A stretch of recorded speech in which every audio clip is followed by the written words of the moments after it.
How to Stop Loving the Poison. This is a requested video, and it comes from Nick. Thank you for your support, brother.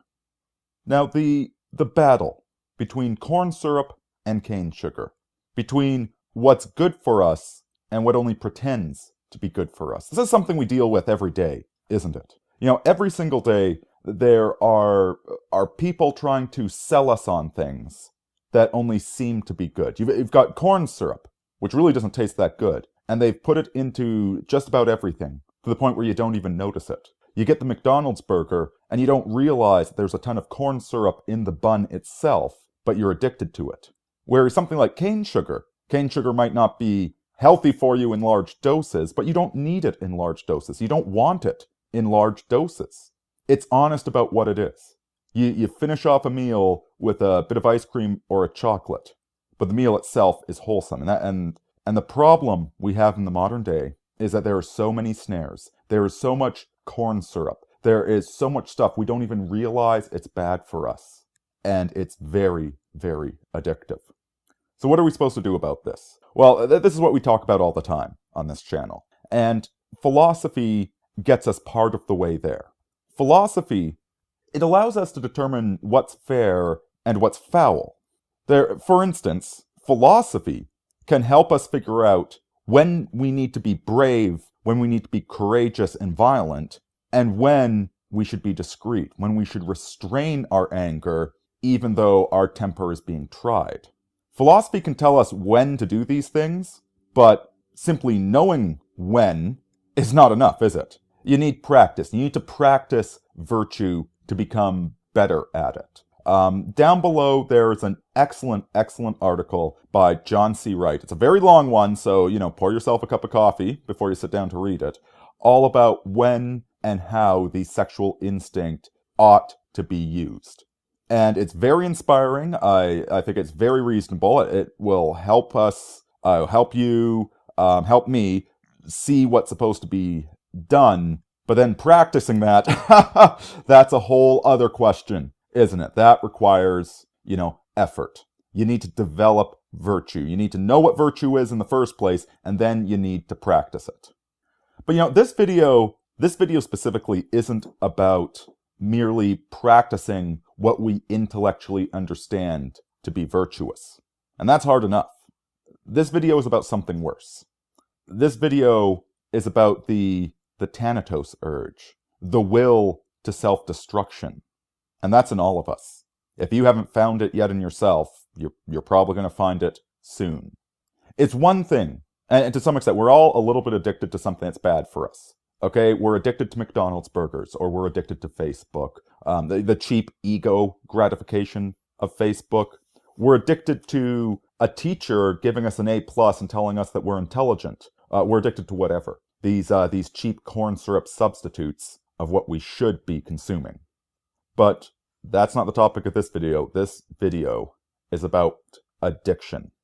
This video is where you understand that something's bad for you already. You know that it's bad for you, that it's killing you, that it's destroying your prosperity, it's destroying your future, and you still want it. You partly even want it because it's destroying yourself. How do we stop it?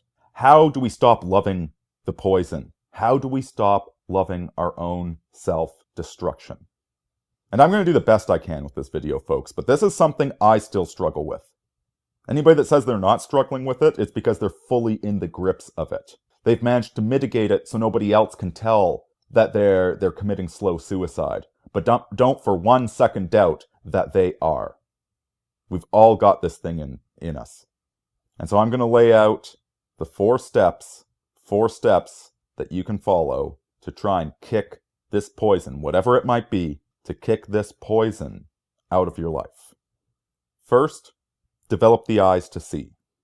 This is something I pray for regularly. I pray for the eyes to see things as they actually are. And don't underestimate this. Actually being able to see things, to know a thing for what it is, it's very rare. So pray for the eyes to see. So regardless of what your addiction is, let's say it's pornography. When you click the screen on, what do you have there? You've got a beautiful young lady in all her glory. Is that what you have? Look deeper. Look at it four-dimensionally. Look at it along time. Look outside of the camera angle. Look beyond what the camera is focused on. Look around the set with the boom mics, the people filming it. Look at all of that. Look at her past. Look at her future. Read between the lines. Look at it. What is going on? And you've got a young lady barely out of high school. Maybe she had some abuse in her background. Maybe she's addicted to she's addicted to the easy money. She's addicted to whatever it is, and she is destroying her future, videotaping all of this for a few minutes of your vicarious enjoyment. She has cheapened her life so that you can have a bit of corn syrup, which isn't even good for you. Maybe it's not pornography. Maybe it's the desire to be wealthy, to have money. Maybe you see people driving down the street in a brand new car, and you say, I want that. I want to drive the new car. Or maybe you are driving the new car, and you're buying new clothing all the time. You're spending money on this apartment, on this condo. Again, eyes to see. Look at it. Look at what you're doing to achieve all of this. Are you doing good work? Are you doing fulfilling work? Are you using credit card debt to pay for all of this? When you see that guy driving by in the brand new car, don't look at merely the surface. Have the eyes to see what's actually going on there. See the bigger picture. See the credit card debt. See what he is sacrificing for that lifestyle. See, is this lifestyle, is it rooted in the past? Is it rooted in the future? Does it come from anywhere? Is it going anywhere? Or is this just dust on the wind? If it's the more traditional form of addiction, drug addiction, and you see that you want those drugs, you want that feeling, you want to party, you want to hang out all night. Look at that. Look at that through sober eyes. Think about all those people in the nightclub. All those people, they're high on booze, they're high on cocaine, they're high on heroin, they're high on whatever. And look at how much fun they're having that night. God, I just want to be there, don't you? Don't you want to be partying right now? Look at them the next morning. Look at them 5 years down the road when they've been doing this every single night, just wasting their life. And look at the night itself. What are they doing? What are they celebrating? Are they celebrating a wedding? Are they celebrating a business deal, an expansion of the business? Is it a housewarming party? That a married couple, they're building their lives? Or what are they celebrating? And what are they saying to one another? See it for all the ugliness that it actually is. See not just the event itself, but see what led up to it and where it's going. So that's step one. Develop eyes to see. Anytime, whatever it is that you're addicted to, whatever poison it is that you love so much, don't just look at the high. Don't just look at the pleasure. Every time it crops up, look at the ugly. Not just intellectually. Don't just recognize that, yes, this goes to an ugly place, but see the ugliness of where it's going. Step number 2 is develop new habits. Part of the problem with addiction is that you've developed habits. You are locked into this cycle, into this repetitive cycle where you always go back and do the same thing, even though you know it's bad for you. And whenever you do, you reaffirm those pathways in your mind. What you need is new habits. If you're having trouble, if you drink too much, or if you're addicted to some other substance, look at how and when you do those things. When are you most tempted? Maybe it's a group of people that you need to stop hanging out with. If it's something else, maybe there's something you're doing that leads up to it. Figure out the context where all of this happens. It could be something as simple as negative self-talk. It could be something as simple as you beating yourself up all the time and hating yourself and creating an excuse for failure in your life. Figure out where and when this happens, and figure out where and when it doesn't, and find new things to replace this. If you are destroying your life once a week on Friday night, spending money you don't have, risking getting an STD by sleeping with women you don't know, whatever. Find something else to do. If you're staying up all night playing World of Warcraft, find something else to do. Start reading a book. Go for a jog. Tire yourself out. Figure out where and when the addiction occurs and avoid those circumstances as much as possible.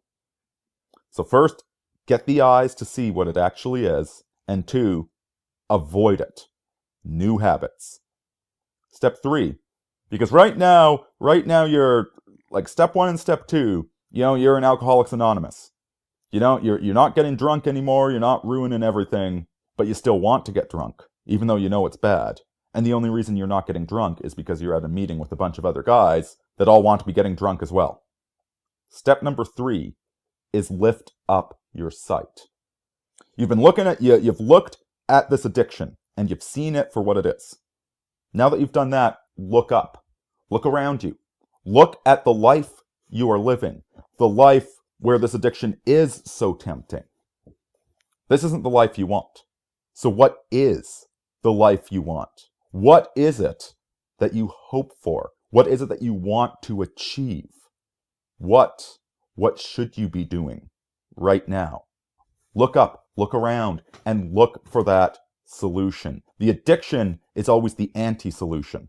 The addiction is, here I am today, and I'm not happy with my life.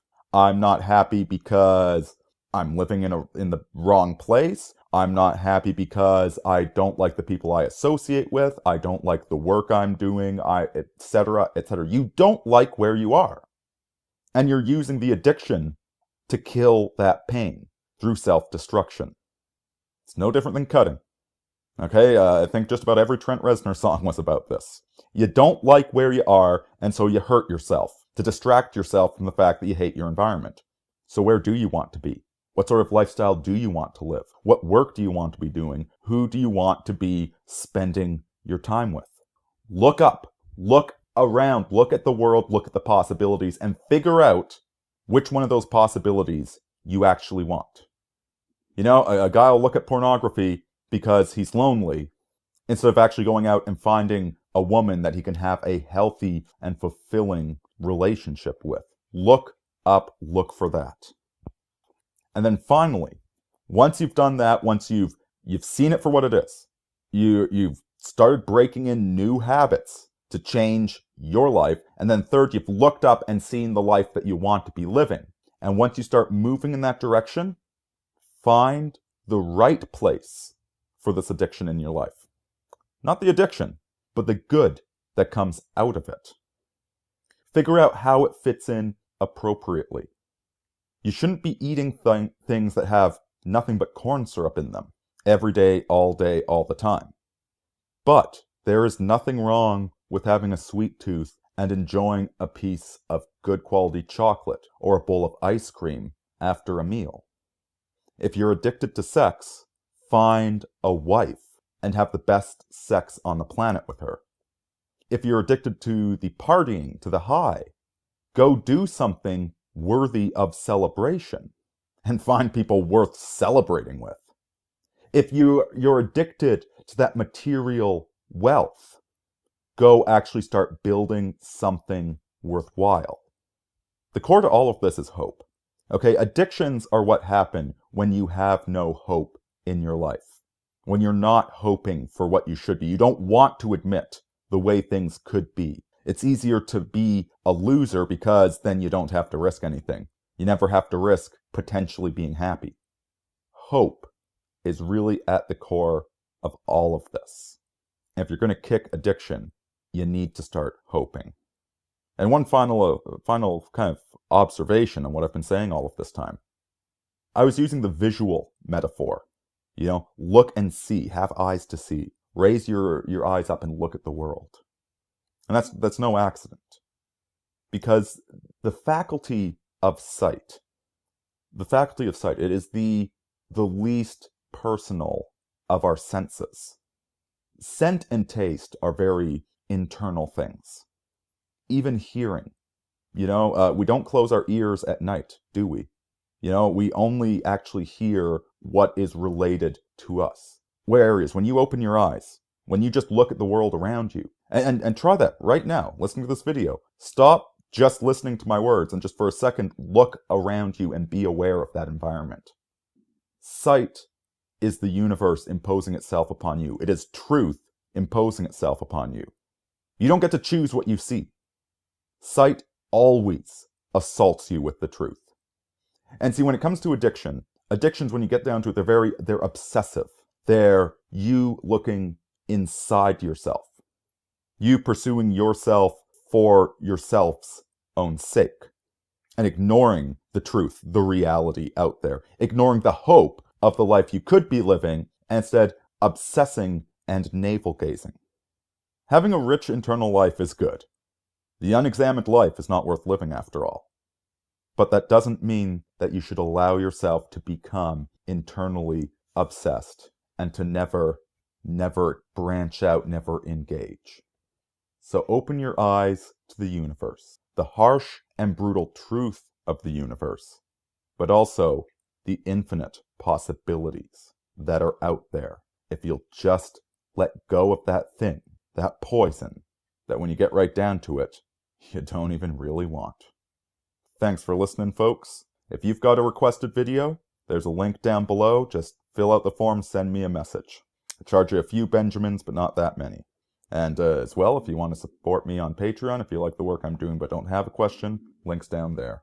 Please like, comment, and subscribe, all that great stuff. Take care of yourselves. Always keep moving forward. Deus Vult, Aurini out.